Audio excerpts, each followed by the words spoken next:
Well, boys and girls, ladies and germs, I think it worked. We are here. It's time for another week of the Rec Poker Podcast, Forums Edition. I'm your host, Jim Reed, Bluff Storini in the home games, and you can find all about me and the rest of the crew by going to rec.poker/crew, because we are a crew. It's not just me. I'm joined by this wonderful panel of wizards. Wizards, why don't you let the world know where they can reach you? I'm Chris Jones. I'm 5x5 on PokerStars and Twitter. And I'm John Somsky. I am Poker Geek MN everywhere.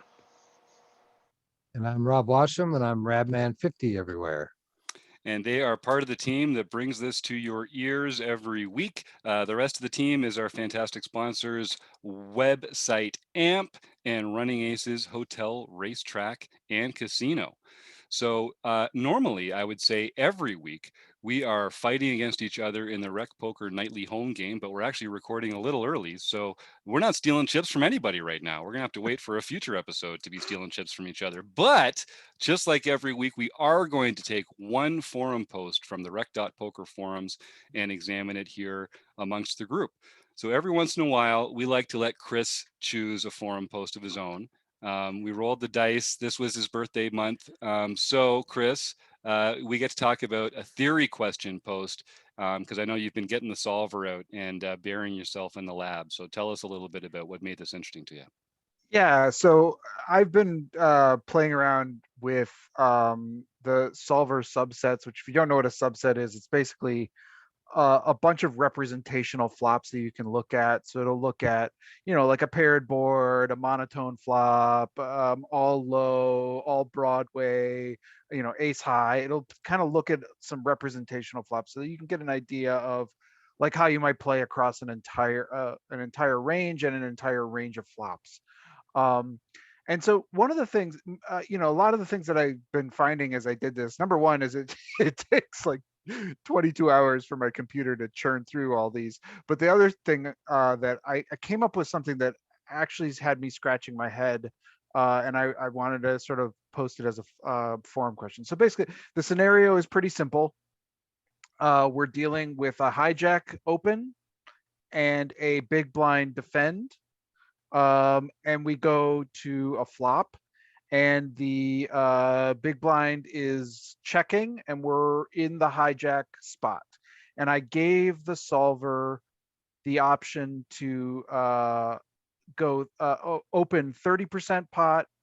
This, it would be like a couple big blinds, 80% pot, so like a 5 big blind, big raise. And then the thing that I was interested in learning or thinking about was, do we ever want to overbet on flops?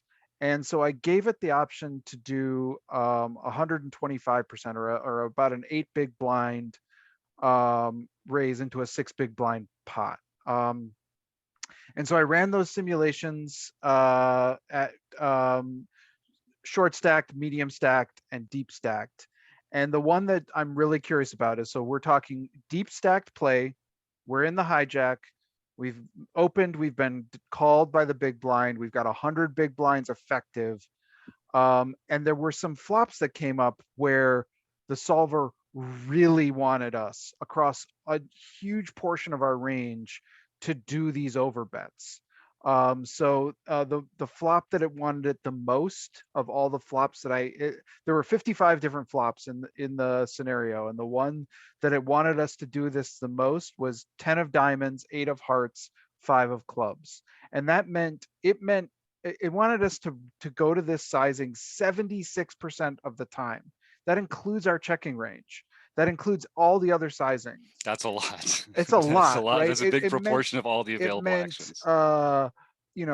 King Jack offsuit, Queen Jack offsuit, some random, pretty much anything that kind of paired the 5, the 8, the 10, some random gut shots even lower than that were like 6-4 offsuit, if we had it, or 6-4 suited if we had it in our range.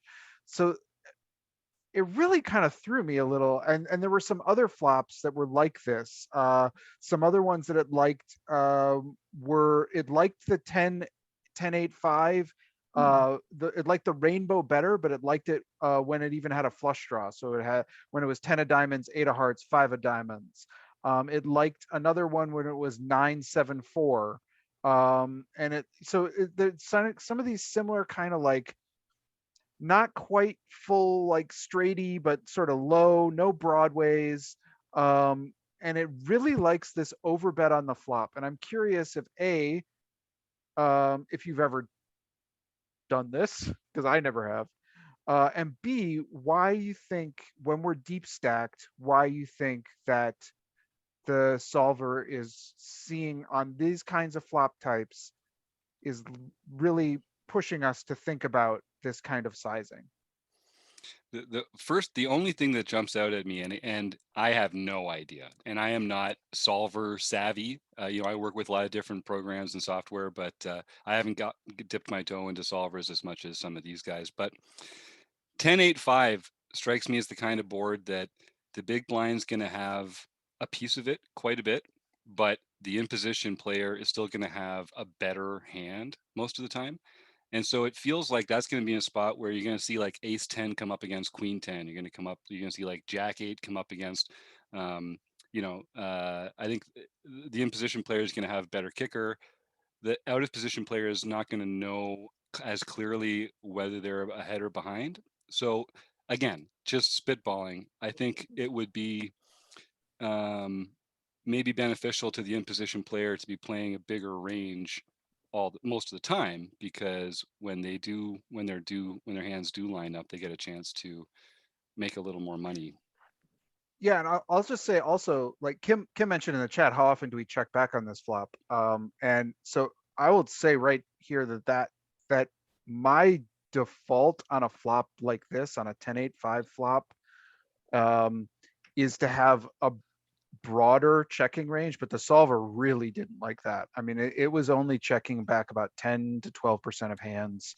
It was having some in that small sizing, very little in that medium sizing, and then a ton at that big sizing. So my question, Chris, was when you see a spot like this where the solver really prefers this one action, was there something it's hard to say what do the hands have in common that you take the action with, because it's most of the hands. So was there something that the other hands had in common, the check back hands, the smaller sizing hands? Was there something about them that we can kind of extrapolate the opposite from? That's an interesting question. I need to think back on this. You guys keep talking, I'll pull it up. Yeah, cool. We had a conversation on last Tuesday in the OPA, and Adam Wolf was involved in it, and we were talking about this post. And one of the things that came up, especially on the 10-8-5 board, every straight in poker has to contain either a 10 or a 5. And it can't contain both, obviously, but it has to have either a 10 or a 5 to be a straight at all. So you see 10-8-5, obviously it has both of those cards in it. So it has the possibility of making a straight all the way from an ace low to an ace high. I'm looking at it too, and looking at the fact that you can make a straight with 10-8, and you can make a straight with 8-5. So there's a combination there that you can make a straight. So I'm wondering, are we trying to lessen the odds of somebody calling with those gut shot type hands that can possibly make a straight on the turn in the river? And we're trying to get rid of them, or give them the improper odds to call to try to hit that, because their ranges are going to have those types of hands that are going to be able to make those straights more so than the hijack would. So that's just a shot in the dark there. And while Chris is looking up some of that other stuff in the solver, I just love that point. ARW, Adam, just has such these great insights about sort of like the pieces of the game, the math of the game. And this is just one of them. One of the comments he makes out here is that I predict a lot of flops containing the 10 and 5 will on average be higher than flops with only one 10 or 5, and definitely higher than flops with neither a 10 or a 5. Without a 10 or a 5, the chance of a straight is much lower because it needs to hit the turn or river or be in your hand. And that's just a great way to be thinking about that. Yeah, Chris. So Oh, go ahead. I was just gonna say it is kind of interesting. I've never really considered overbetting on the flop. The spot where I use over betting is pretty much exclusively the river, or all in. If it's an all in type of play, then it could be anywhere. But I've never honestly, I wanted to sort of like play around with this because I'd seen some players do this. And I was sort of thinking this has got to be a mistake. Like this can't be something that you're actually supposed to do. But that's why I was curious about it. So then I started running these and I'm like, oh, actually there are some times that at least the solver thinks you should be doing this. Now, whether that's right in the certain game and whether there's, the right player pool to do these kinds of things and not everyone's playing GTO or whatever, but the solver, at least if you give it this option, there are some times when it really likes it. So for reference on this flop, I did pull it up. The hands that it really likes checking back. So remember, we've got a 10-8-5 flop. It likes things like pocket fours, pocket sixes, pocket sevens, pocket nines. So some of the pocket pairs that are around this 10-8-5 flop. It also likes a lot of the eights. So it likes 9-8 suited, Jack 8 suited, Queen 8 suited. So some of the kind of the middle strength paired hands, it likes those as checkbacks. In terms of the sort of the small sizing, it looks to be a lot of like suited aces that are unpaired, but that have some backdoor flush equity. Those seem to be some of our smaller bets. It's also choosing some of that smaller sizing with some of those same pocket pairs. So if it's not checking with pocket fours, pocket sixes, pocket sevens, pocket nines, pocket tens, it's betting small with them. And then the big bets are just a ton of the range, like like a ton of the range. We're betting big, like this shock. We're betting big with pocket fives. We're betting big, so we're betting big with our sets. And I would just be like, Right. what am I doing? I'm getting rid of everybody. Like we're betting big with pocket tens, pocket eights, pocket fives. We're betting big with pretty much all of our tens, our ace 10 suiteds, our whether they're suited or unsuited, ace 10, king 10, queen 10, jack 10. Over pairs we're betting big with jacks, queens, kings, aces, suited broadways that have some, king jacks, king queen. It's a ton of our range that's doing this. So I don't know. I think, Rob, that's a good point. Like I think we are potentially, this is a kind of a flop that will hit the big blind, but might not hit them that well sometimes, and there might be some of these like straggling gut shots, and that we would just want to kind of clear the equity and get rid of some of these hands that might be able to catch up to us. But I mean, I would never bet this size with a set on this board, but maybe I should. Yeah, it feels like it's one of those spots where it's like it's actually a flop that's hard to miss completely. Yeah, Right? Like that's part of what we're talking especially about from a big blind, right? Right. But it's also hard to smash it too. Right.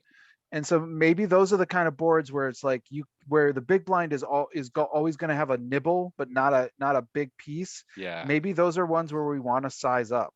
That makes perfect sense to me, because then you're really leveraging that position and the range advantage.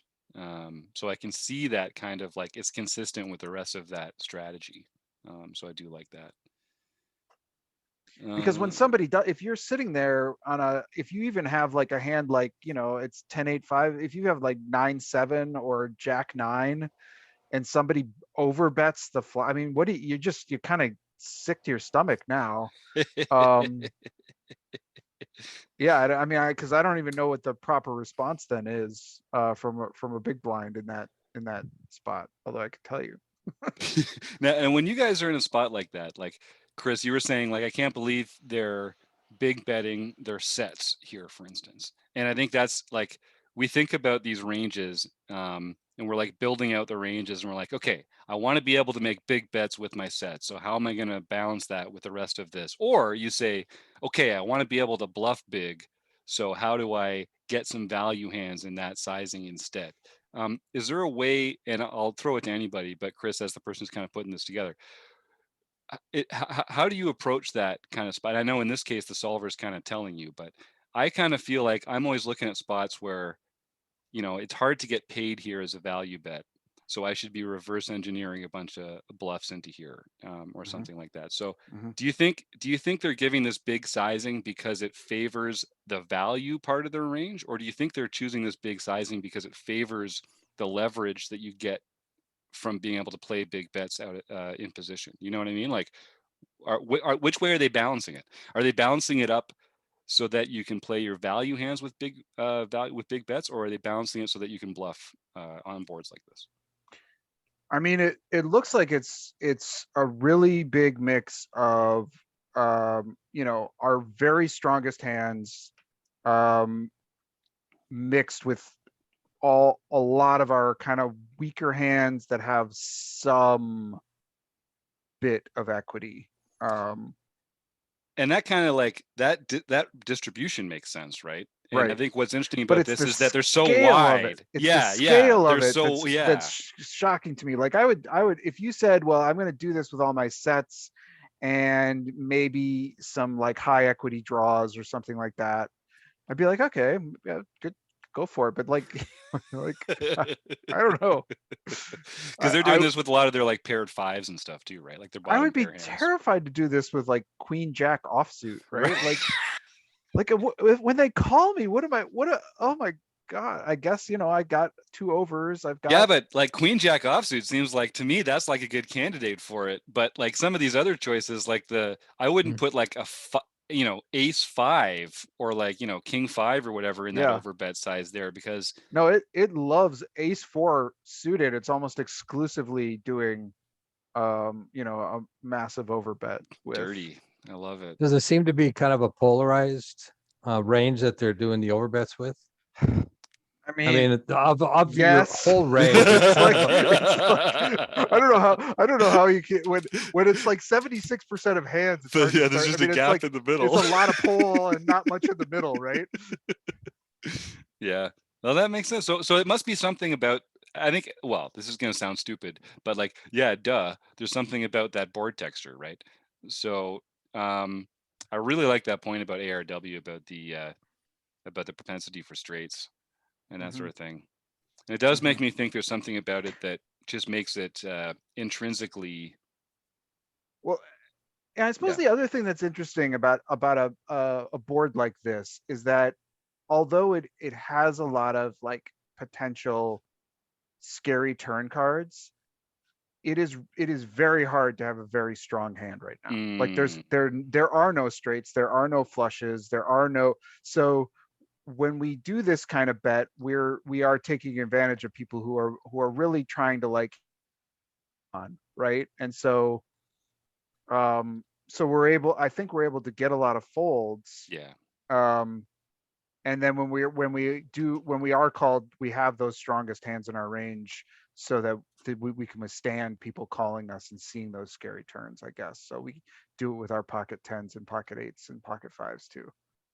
Let's hear what our friend Jonathan Little has to say, and then we'll check in with a few more comments in the forums and get us on out of here. Have you ever wondered whether you should call a preflop raise or 3-bet instead? What do you do when you have a flush draw? Do you raise it or do you just call? What do you do with ace king when you miss the flop?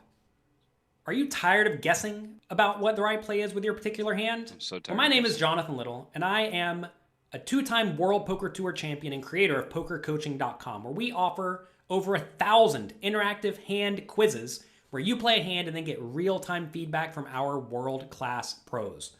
Don't guess and don't stress. Just register for your free account at PokerCoaching.com/recpoker right now.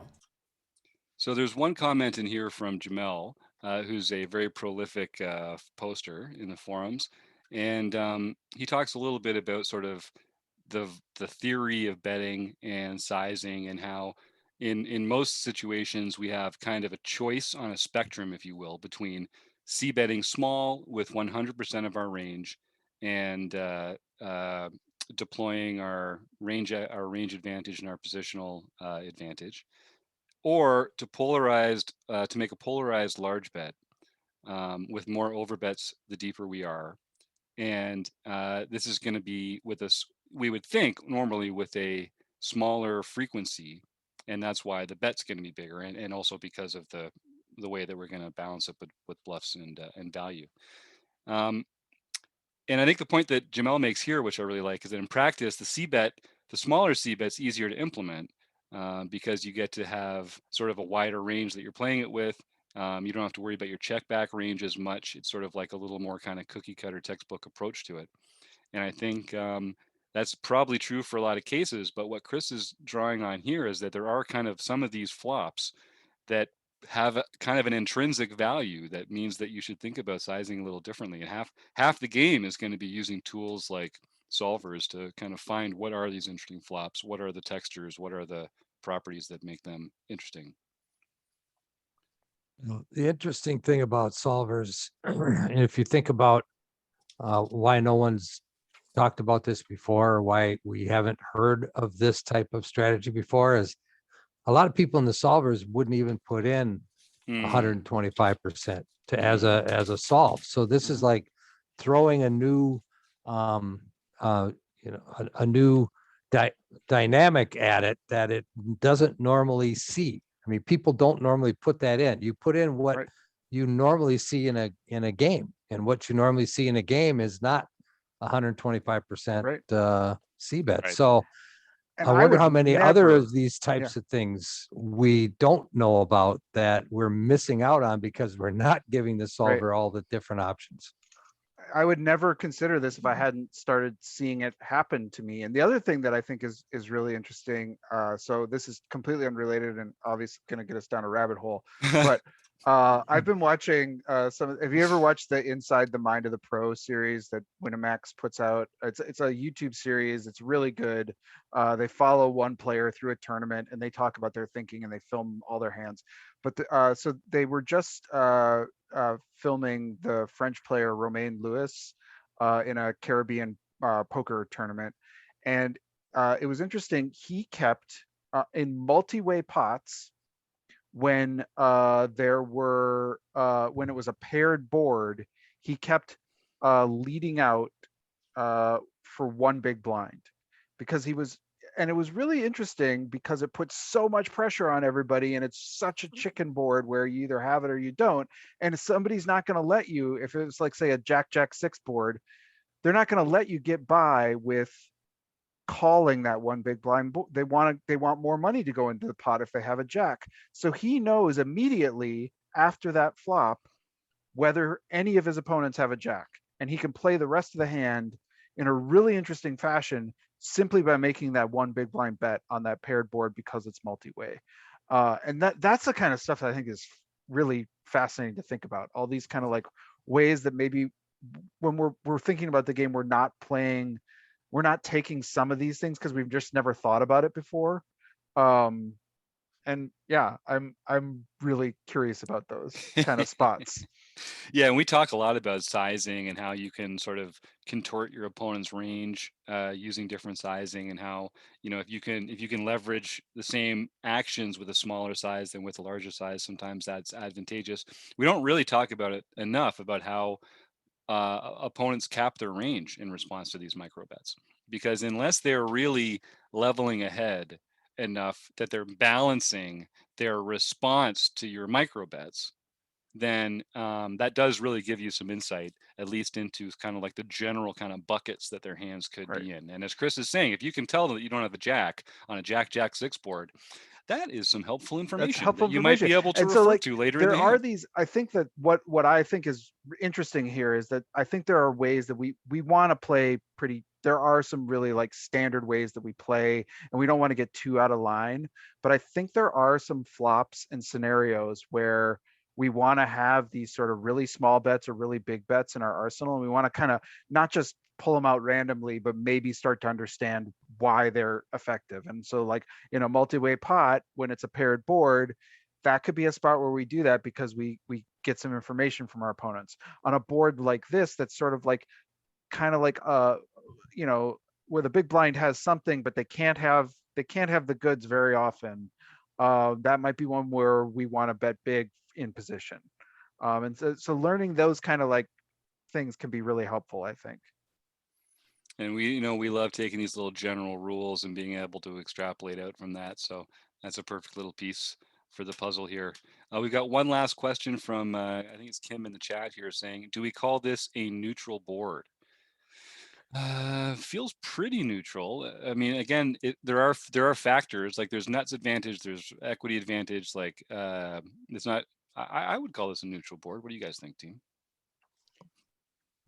Neutral to slightly disadvantageous. I mean, I feel like from a pure equity perspective, I think the big blind's going to likely. It's like they're going to hit it with a wider portion of Right. their range, but the portion of our range that does hit it is going to have an equity Right. advantage. I And think. we're going to have all the overpairs and they're going to have very few of them. So we're going to definitely have the nuts advantage here, and equity would be really interesting to sort of to play, but it feels pretty neutral to me. All right, nice. Well, I would like to thank everyone who posted in the forums. It's great, and there's so many details in the forums. We can't really get it out all over here, over the air, but our own 5x5 and Jamel and ARW, thank you for posting that. And thank you for Stu and Kim for joining in the chat. John, Rob, Chris, Website Amp, Running Aces Hotel, Racetrack and Casino. All right, we'll see y'all again soon, folks. Thanks.